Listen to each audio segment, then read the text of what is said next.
Pierpaolo Ferrazzi, 47 anni, ha vinto 2 medaglie olimpiche, un oro a Barcellona nel 92 e un bronzo a Sydney 2000.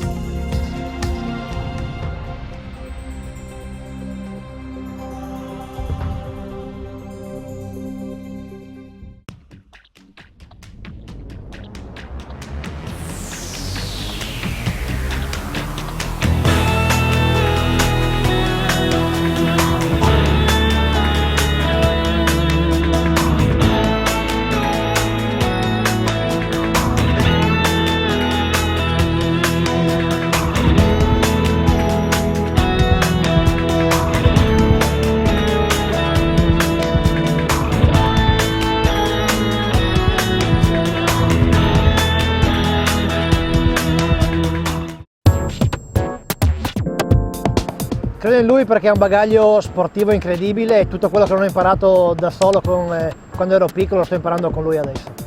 Il mio atleta si chiama Daniele Molmenti, ha 27 anni, viene da Pordenone, fino adesso ha già vinto molto, Coppe del Mondo, Mondiali, Europei, adesso ci manca la ciliegina sulla torta e andiamo a Londra a giocarcela.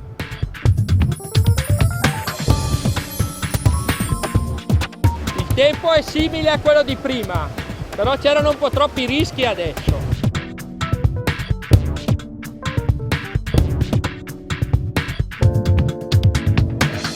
La scelta di allenare Daniele è stata abbastanza naturale. Io sono riuscito alla fine della mia carriera a gareggiare con lui, ho vinto le mie ultime medaglie mondiali insieme a lui e quindi è stato un passaggio quasi scontato. Pierpaolo mi ha trasmesso tutta la sua esperienza da atleta.